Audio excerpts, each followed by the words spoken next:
નમસ્કાર, જય હિન્દ, જય ભારત. હું યુવરાજસિંહ જાડેજા. ગુજરાતના સ્પર્ધાત્મક પરીક્ષામાં ફરી એક વખત છબરડો ગોબાચારી એ સામે આવી છે. જી હા, આજથી 2 દિવસ પહેલા સ્ટાફ નર્સ 903 પદ માટે આ ભરતીનું આયોજન થયું હતું. તેમાં જે પરીક્ષાનું પ્રશ્નપત્ર હતું એની જે આન્સર કી હતી એ ગતરોજ રજૂ કરવામાં આવી છે અને આ આન્સર કીમાં જે BCD જે અલગ અલગ સિરીઝના જે પેપર હોય એમાં જે આન્સરો જે સેટ કરવામાં આવ્યા છે એ સેમ સિક્વન્સના આન્સરો સેટ કરવામાં આવ્યા છે. એટલે કે પહેલાનો આન્સર A હોય, બીજાનો B હોય, ત્રીજાનો C હોય, ચોથાનો D હોય, પછી પાંચમામાં ફરીથી A, B, C, D એ રીતે કરી અને સિક્વન્સમાં આ આન્સરો સેટ થયા છે. એટલે આ જે સેમ પેટર્ન જે છે એને કારણે ક્યાંક ને ક્યાંક શંકાઓ ઉપજાવી રહી છે કે 100 પ્રશ્નોમાં આ રીતે સેમ સિક્વન્સના આન્સરો કઈ રીતે હોઈ શકે. અને ખાસ કરીને ગુજરાતી વ્યાકરણનું પેપર હતું તો આ વ્યાકરણના પેપરમાં આ રીતે સેમ સિક્વન્સના આન્સરો કઈ રીતે સેટ કરવામાં આવ્યા તેની તપાસ થવી ખૂબ જરૂરી છે. એટલે ગુજરાતના આરોગ્ય મંત્રી ઋષિકેશભાઈ પટેલ અને તેની સાથે જોડાયેલા સંલગ્ન જે ભરતી બોર્ડ છે, ખાસ કરીને અમને જ્યાં સુધી ખ્યાલ છે ત્યાં સુધી કે GTU આની પરીક્ષા લીધી છે, તો આ બંનેની તપાસ થવી ખૂબ જરૂરી છે કે ભાઈ સેમ સિક્વન્સમાં આન્સરો કેમ સેટ થવામાં આવ્યા.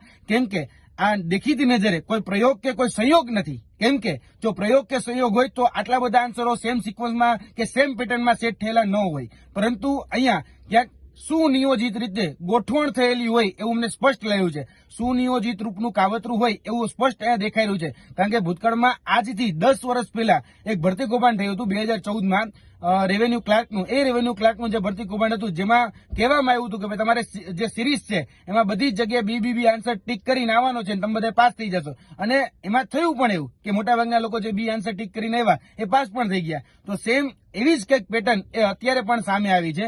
તો આની તપાસ થવી ખૂબ જરૂરી છે. અને અમારા જે સિલેબસ હોય એમાં રિઝનિંગ આવતું હોય છે. રિઝનિંગમાં પણ કહેવાય કે લોજિકલ મેથ્સ, તો એમાં પણ એક વખત આપણે પેટર્ન ખ્યાલ આવી જાય ને તો મોટાભાગના આપણે રિઝનિંગના જે આન્સરો જે છે એ બહુ આસાનીથી સોલ્વ કરી દેતા હોઈએ છીએ. તો આમાં પણ અત્યારે અમને એવું લાગી રહ્યું છે કે સેમ પેટર્ન સેમ સિક્વન્સ જે છે એને કારણે ઉમેદવારોને કદાચ 15-20 પણ પ્રશ્નો આવડતા હોય તો બાકીના પ્રશ્નો જે છે એ ઓટોમેટિક સોલ્વ થઈ જતા હોય છે. તો તાત્કાલિક ધોરણે આની તલસ્પર્શી એ તપાસ થવી ખૂબ જરૂરી છે. જો આની તલસ્પર્શી તપાસ નહીં થાય તો જે મહેનતુ ઉમેદવારો છે એની સાથે અન્યાય થશે. એટલે આશા અપેક્ષા રાખીએ કે ગુજરાતના આરોગ્ય મંત્રી ઋષિકેશભાઈ પટેલ આની તલસ્પર્શી તપાસ કરે અને જે પણ આની પાછળ સંડોવાયેલા જે પણ વ્યક્તિઓ છે એ વ્યક્તિઓ વિરુદ્ધ કાયદેસરની કાર્યવાહી કરવામાં આવે. જે પણ કહી શકાય ભૂતકાળમાં આજથી 10 દિવસ પહેલા એક ભરતી ઉપર આરોપ લાગ્યો હતો સિનિયર ક્લાર્કની, જે ધરમપુર ખાતે જે બિલપુડીની સંસ્થા આવેલી છે BRS કોલેજ, તો તેમાં પણ 210 માંથી 210 એક ઉમેદવારને પ્રશ્નપત્ર ના જે આન્સરો હતા એ પ્રમાણે જે આન્સર કી આવી તો એ પ્રમાણેના આન્સરો હતા.